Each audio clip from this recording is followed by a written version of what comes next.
Well, I know that as I hear you say that, I can appreciate hearing it so much more. What it is that's underlying. So I can see how this can be helpful for people. Thank you. Yeah, and thank you for listening to the really important part in the work is the appreciation, of expressing thank you for hearing me. Oh, yeah. Thank you for telling me how you're feeling. Thank you for hearing how I'm feeling. Yeah. Well, the need for appreciation as a human being is tremendous. Yeah. So that meets my need for appreciation. Yeah. So interestingly, so your background, you grew up in Chicago. Yes. And your teenage years, I mean, like so many others growing up, it was, to talk a little bit about that, because right now, the peaceful person that you were telling me a little about the time in your teenage years. Yeah, I'm interested to hear that by counterpoint. Yeah.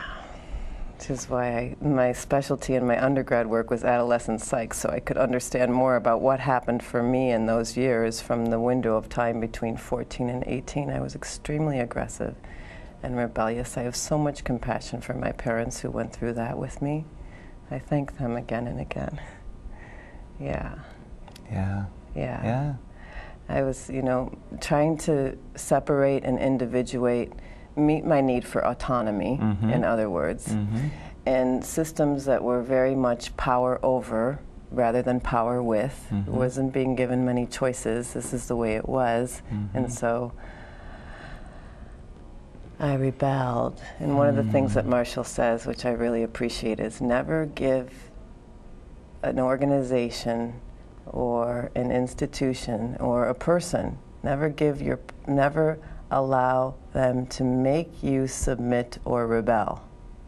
Never allow them Yeah. to make you submit or rebel. Yeah. In other words, meet your needs. And I was, in that period of time, had no skills or ideas or tools on how to meet my need for autonomy other than to be really aggressive. Yeah. And also, no surprise, you were telling me that when you were younger that there was abuse growing up. Yes, yes. I lived in a neighborhood where, beating children was the norm, and in a home where there was physical abuse and sexual abuse. And so I really learned, really early compassion, actually. I would, when I experienced the abuse or when I would see it happening, I would pray. I would pray for people to find the loving place inside them. And I would feel deeply moved how, when I would see my father beating my brother, I would be so moved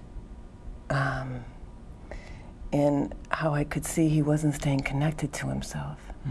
And I would pray that, God, help him remember who he is. Please help him remember that loving place inside him. Yeah. Yeah. It was a mantra for me, actually, as a child. Until I hit 14, I stopped the mantra. And I forgot my natural compassion. And then you picked it up again a few years later down the line. You picked it up again. When I went to college and was on my own and started practicing yoga more regularly. Yes. Yeah. And that continues to be a practice for you through your life. Yeah. So grateful for yoga. Yeah. Yeah. So, something traumatic happened recently for you. Your partner of a while committed suicide. And I know that was tremendously traumatic for you, as it would be for anyone. And it brought into play a lot of what the resources that you've gotten over the years. And there was also one particular thing that happened around a butterfly that I would love you to tell me and the audience about, because it's a very beautiful story. Thank you so much for asking about the butterfly, the monarch butterfly, the miracle monarch. Well, I got the news of Ari's passing on Monday, and we were actually going through transition in our relationship at the time of his death. We were no longer partnering, we were separating. And when I got the news that he had passed on Monday, I was devastated and was in deep despair. And fortunately had beautiful friends come around and massage me and feed me and sit with me while I sobbed. And I really was praying all week long to receive this experience as a gift, and it was difficult because I really believe there's gift in everything. It's not something that can be rushed. You know, the mourning process has its own rhythm, and I wasn't receiving it as a gift. I was full of dread, and self-blame and shame came up, and just and I told my friend Radiance, you know, I really need some magic. I'm really praying for some magic. I miss the magic. I miss being connected to the mystery and the aliveness. And there was so much despair. I was having a hard time staying connected to my compassion and my aliveness. And so that was Monday that I got the news, and on Friday afternoon I was sitting on the couch talking on the phone with a friend who knew my former beloved, and she was telling me a story about a conversation that they had. And I was looking out at the beautiful bicoastal view of Maui, and across my deck I saw this butterfly crawling, leaving a trail of water behind it. And I said to my friend Pam, I said, Pammy, there's a butterfly heading our way. I think it's meant for us. And I went out to the deck and put my hand down, realizing that I really wanted the butterfly to have choice, if indeed it was meant for me for it to have choice about whether it came into my hand. And it did. It came into my hand and it crawled up my left arm when it went directly to my throat.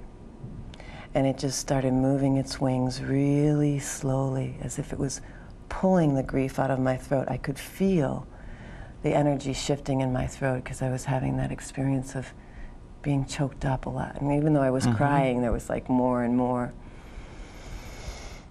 And the magic of that experience was so alive. I had that experience of loss of appetite that comes with grief. I was immediately voraciously hungry. And this butterfly stayed with you. It stayed with me. It stayed with you through the night. And, you know... 2 nights. 2 nights. It stayed with me for 2 nights until 15 minutes before his memorial. And he was a phenomenal artist, and the last piece that he did was a pencil drawing of a woman sitting on a log in a tree stump with a monarch butterfly in her hand, with monarch butterflies flying all around. It's really an amazing story. It really is. Really, and to have the presence of a butterfly with me for 2 nights, from 4 o'clock on Friday until 9:45 on Sunday morning, was so profoundly healing and really helped transform the trauma, really helped me receive it as a gift, and really helped me connect with his spirit in such a way that was also profoundly healing, to connect with his creativity and the connection between the last piece that he finished and the Monarch Miracle, he called it. That was the name of that piece, the Monarch Miracle. Yeah. Yeah, and so I wrote an article for the Maui Vision that in this month, it came out with that title, The Monarch Miracle. So people can pick up Maui Vision and read that in length. Yes. The details of the story are there.